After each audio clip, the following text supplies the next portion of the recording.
Funding for this program is provided by Annenberg CPB to advance excellent teaching.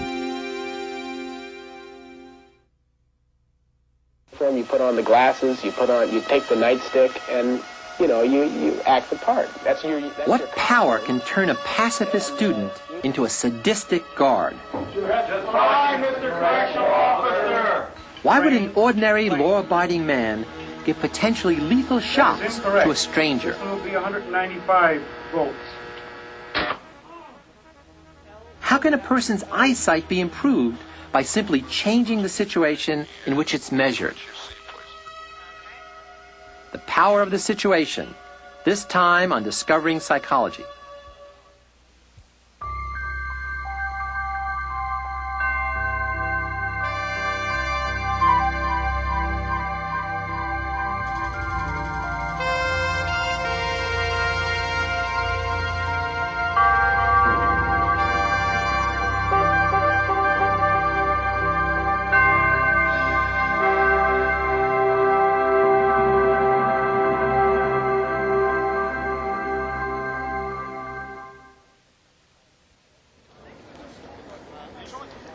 Most of psychology focuses on the individual, how an individual taken alone behaves, thinks, or feels.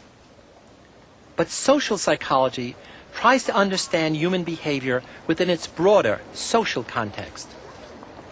Social psychologists look at all the ways in which people are influenced by other people.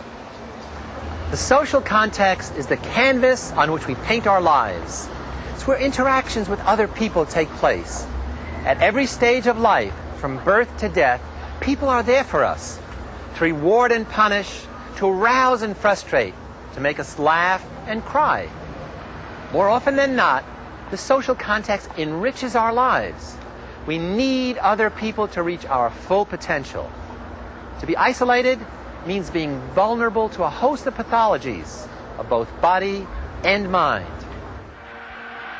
But there are also times when the social context works against us, threatening our integrity and even our lives. Diesem Deutschland Dienst tut, wird heute Deutschland in stolzer Freude. In the 1930s and 40s, the world witnessed and almost succumbed to the horrors of fascism. By this man's command, war spread across continents. Adolf Hitler had succeeded in creating a social-political structure powerful enough to exert total control over the German people. With the help of propaganda on a scale never before seen, the Nazi high command was even able to justify the so-called final solution. Inevitably, social psychologists began to wonder how dictators could transform rational individuals into blindly obedient masses.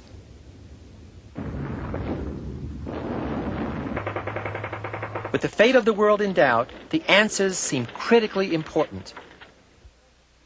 And so a team of researchers in the United States began to study the ways in which leaders directly affect their followers, and how groups change the behavior of individuals.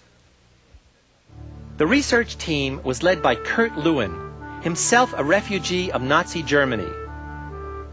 Lewin wanted to demonstrate that it was possible to translate socially significant issues, like the power of leaders, into hypotheses and test them in controlled experiments. At a time when psychology was dominated by the study of rats in the laboratory, not people in the real world, Lewin's dynamic approach was a radical departure. It was the beginning of modern social psychology. Lewin and his colleagues were fascinated by the way dictators were able to mold the behavior of individuals by putting them into uniforms, giving them a new identity as part of the group. So in 1939, they set up a unique experiment to assess the effects of different leadership styles on the way people behaved in groups. They began by organizing 3 groups of boys meeting after school. Each group had a leader who was trained by the researchers to play 3 very different styles of leadership. When the men acted as autocratic leaders, they were to make all the decisions for the group. When they acted as laissez-faire leaders, their job was to allow complete freedom with almost no guidance. And when they acted as democratic leaders, they actively encouraged and assisted the group's decision-making. At the end of each 6-week period, the leaders switched groups. In other words, each group of boys was exposed to all 3 leadership styles under 3 different men. Under the autocratic leaders, the boys worked the hardest, but typically only when the leader was watching. They were more aggressive and hostile, and they showed more submission to the leader. They behaved like miniature fascists. When the groups experienced a laissez-faire leadership style, little was accomplished.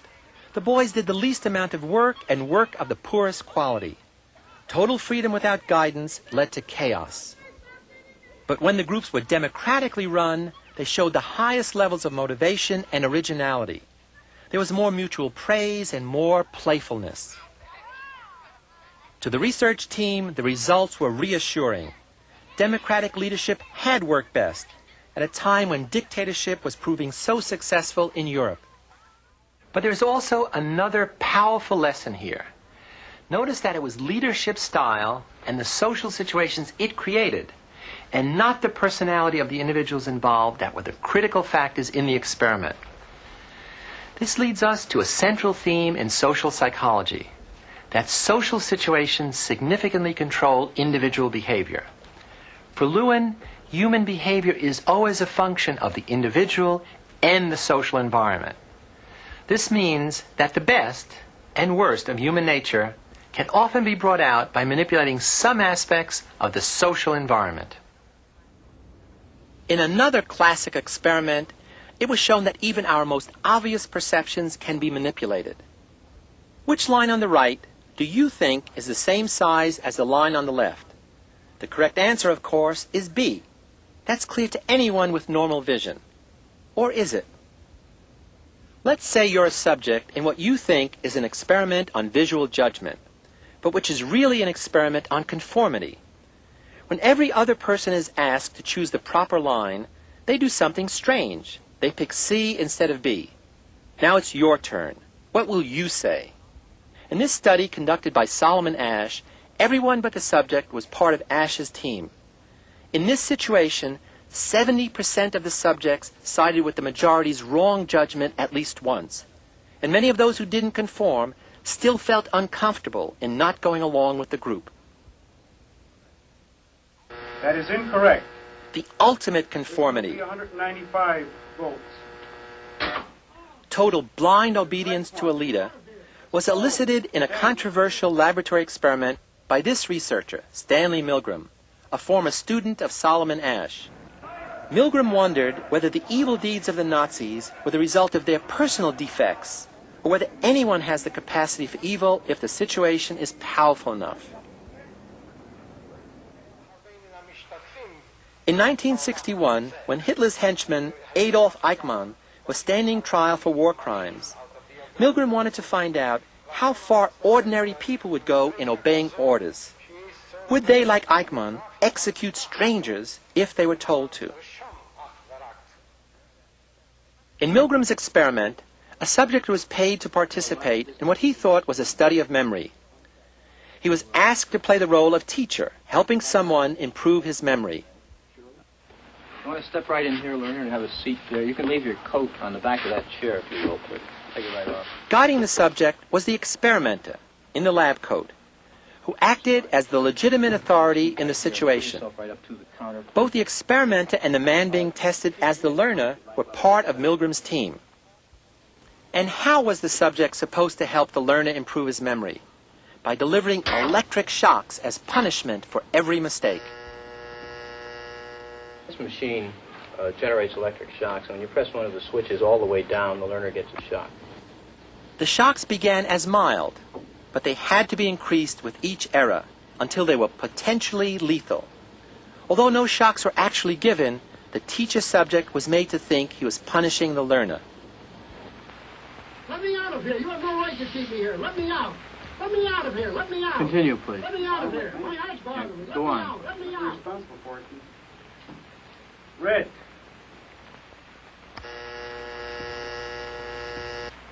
That is incorrect. This will be at 3:30. The correct phrase is rich Let me out of boy. here. Let me out of here. My heart's bothering me. Let me out, I tell you. Let me out of here. Let me out of here. You have no right to hold me here. The next phrase is Let me fast, out. Let me out. Let me out. Let me out of here. Let me out. bird, Let me car, out. train, plane. Continue, teacher. What would you do in this situation? Would you continue? That is incorrect. This will be 3:45. The correct answer is fast, bird. The next one, blunt.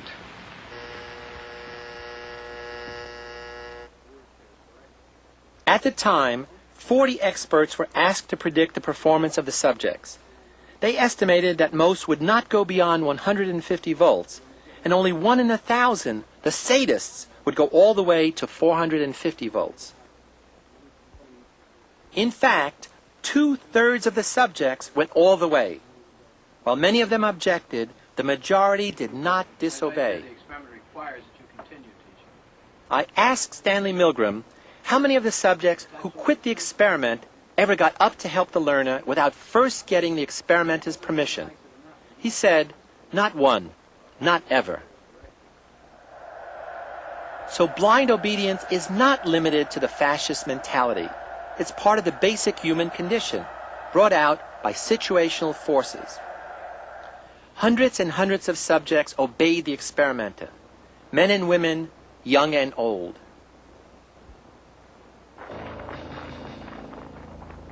As the author C.P. Snow wrote, when you think of the long and gloomy history of man, you will find more hideous crimes have been committed in the name of obedience than have been committed in the name of rebellion. Whenever we try to understand some unusual aspect of human behavior, like that of the Nazi guards or the subjects in the obedience experiment, we typically explain it in terms of personal traits without sufficiently considering the impact of the situation. This dual tendency to attribute the causes of behavior to personal factors while underestimating the effects of the situation is known as the fundamental attribution error.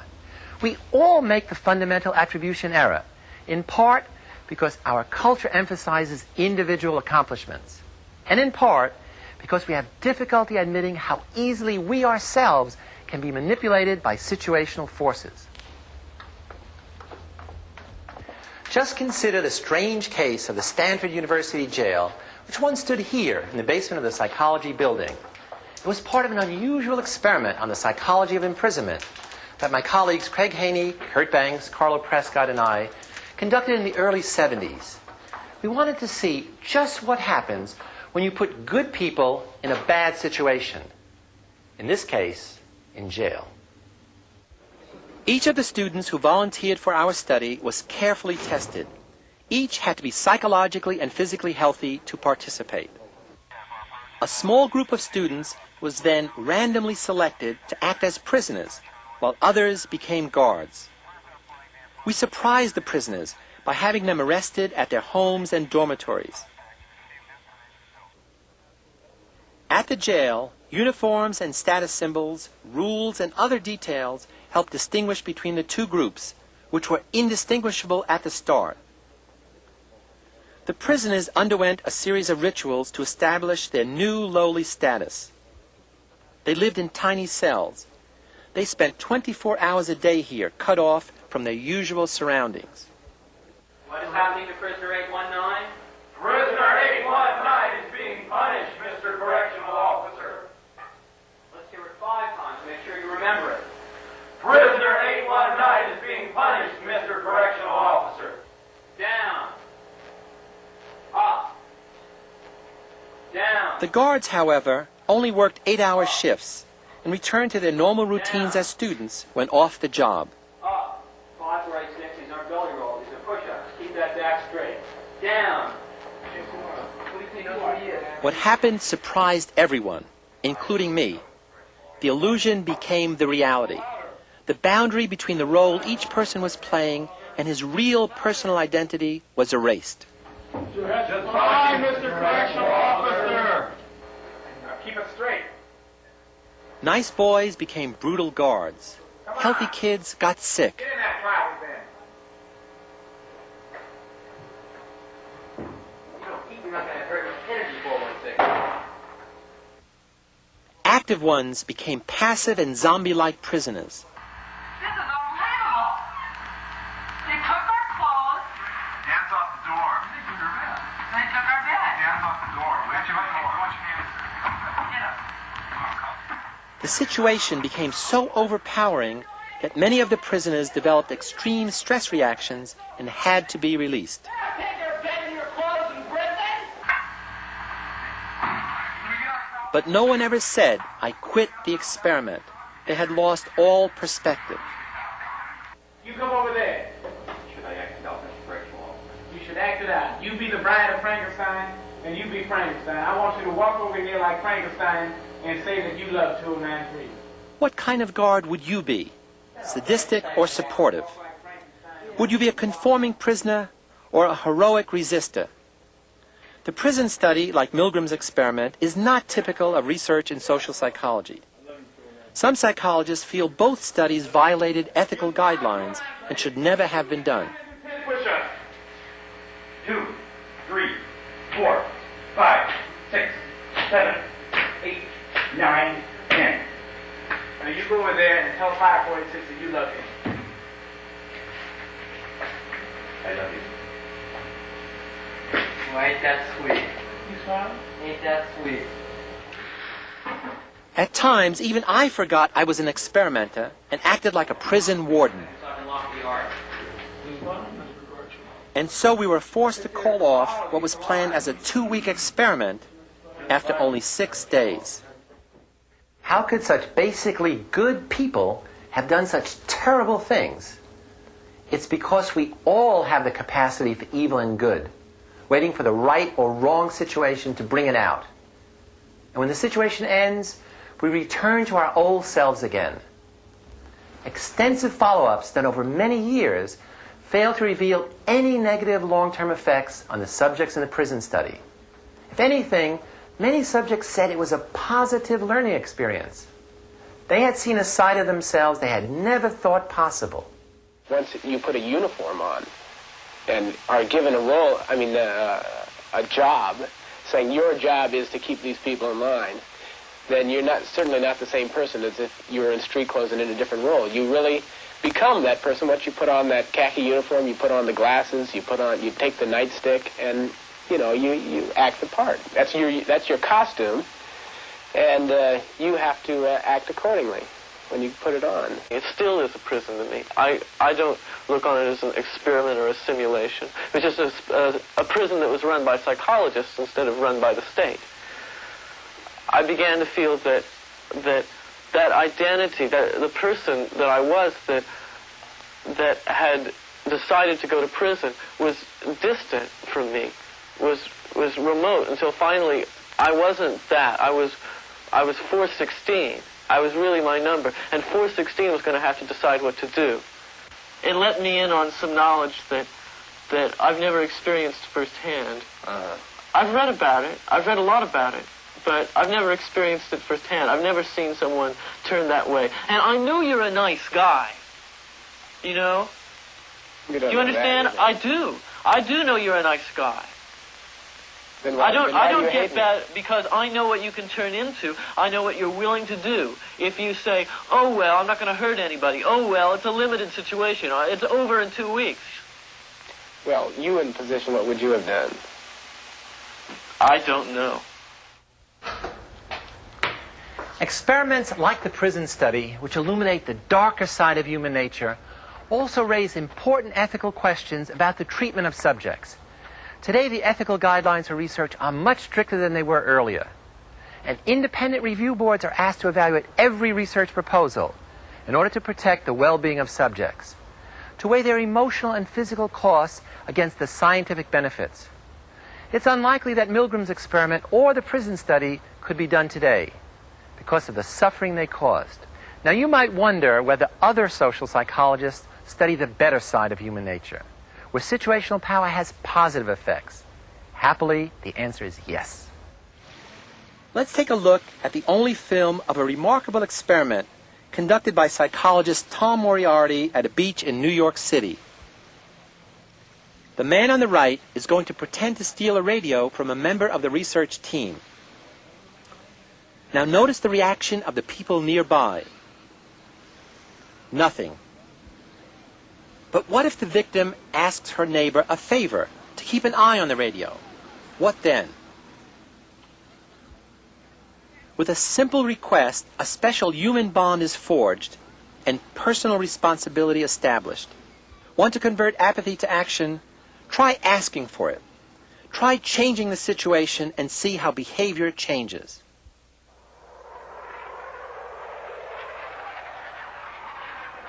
One of the best examples of positive situational power is an experiment conducted by psychologist Ellen Langer of Harvard University. Langer wanted to find out whether changing the situation at a flight training session would improve the vision of her research subjects. If the subjects were treated as pilots, would they actually see better? Ellen Langer set up an experiment to answer this question. We've restaged her experiment with this sophisticated flight simulator. These banks of computers simulate a flight experience so realistic that the Air Force trains its pilots here. If subjects believe that pilots must have good vision, can the power of the situation actually improve their vision? One of the most important visual tasks a fighter pilot can be asked to perform is to identify markings and features on another airplane.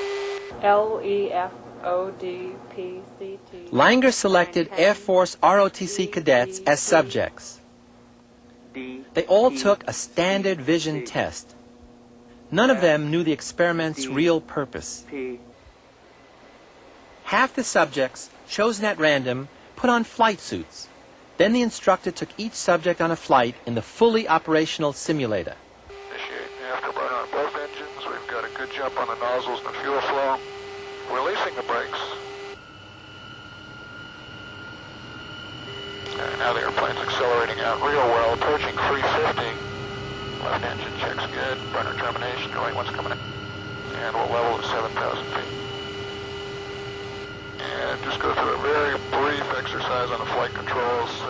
The subject was now in the grip of a powerful situation. Over to 60 degrees. Go ahead and get the radar set up here so we can pick up the target on the radar when he shows up. Okay, now we've got a target. Okay, what's his indicated airspeed? 300. 300. All right, good closure. And looks like an FB-111. Okay, we'll roll out on a heading of north, and we'll be at 7,000 feet, 350 indicated. During the flight, the instructor asked the subject to read markings on the other plane. If you'd look at the aircraft, cover your left eye, and read what you see, please. All right. F, D, P, L. The markings were in fact the same vision test each cadet had taken earlier. Cover your left eye and read what you see, please. Okay. 40% of the subjects in this situation actually improved their performance on the second vision test. The simulator is not working today. It's not. But for a second control group of subjects, the situation was quite different. These cadets were not treated as pilots. They did not put on flight suits, and they were told that the simulator was broken. Only a few visual displays were working. The visual displays are working. Each subject took the same eye test as the first group. Visual skills are extremely important to a fighter pilot, so if you look at the aircraft and cover your left eye and read the markings, please. F, D, P. But not one of them improved his or her test score. The situation was not powerful enough to affect their vision.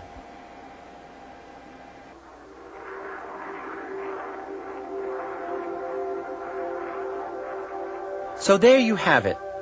We've seen how social psychology explores the influence of leaders, groups, and society.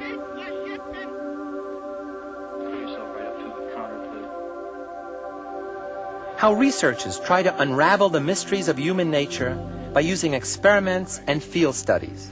This one will be 195 volts.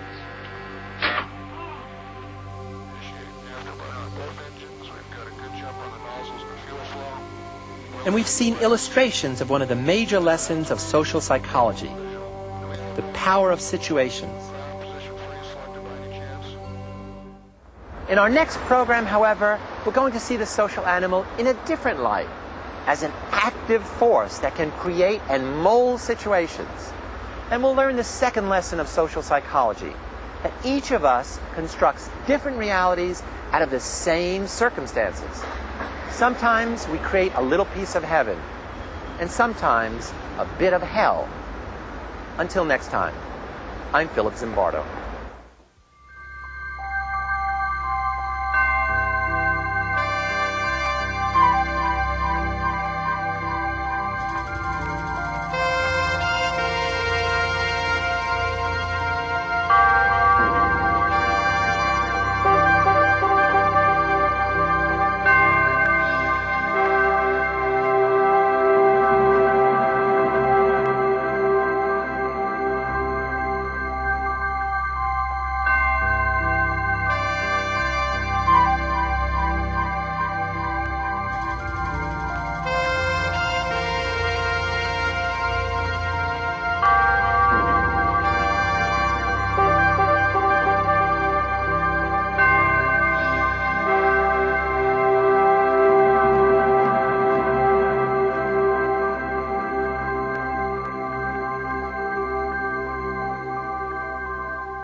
Funding for this program is provided by Annenberg CPB to advance excellent teaching.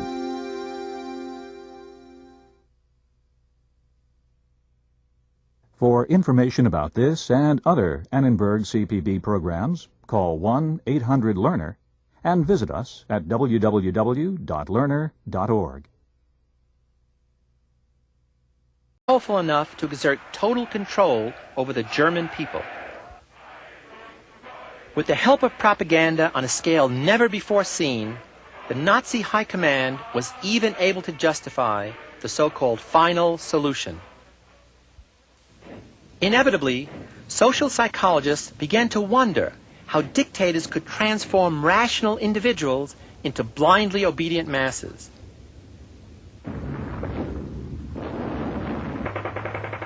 With the fate of the world in doubt, the answers seemed critically important.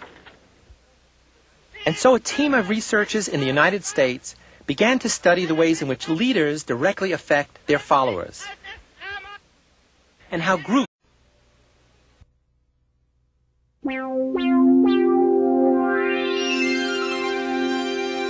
Funding for this program is provided by Annenberg CPB to advance excellent teaching.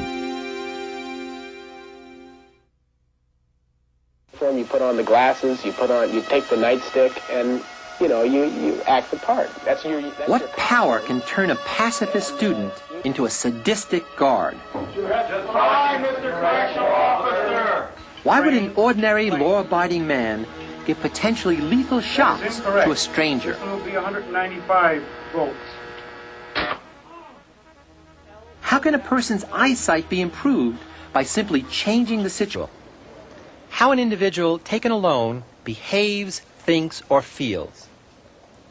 But social psychology tries to understand human behavior within its broader social context. Social psychologists look at all the ways in which people are influenced by other people. The social context is the canvas on which we paint our lives. It's where interactions with other people take place. At every stage of life, from birth to death, people are there for us, to reward and punish, to arouse and frustrate, to make us laugh and cry.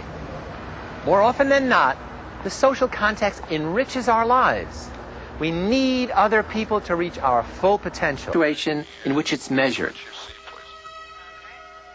The power of the situation, this time on Discovering Psychology.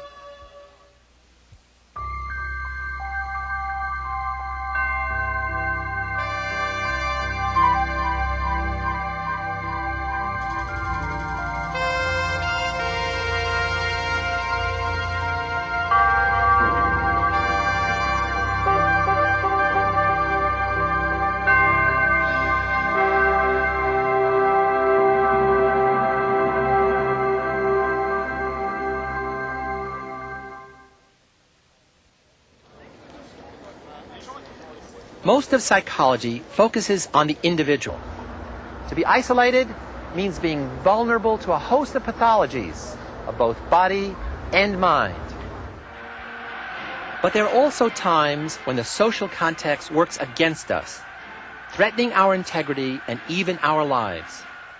Diesem Deutschland Dienst tut, wird heute Deutschland in stolzer Freude.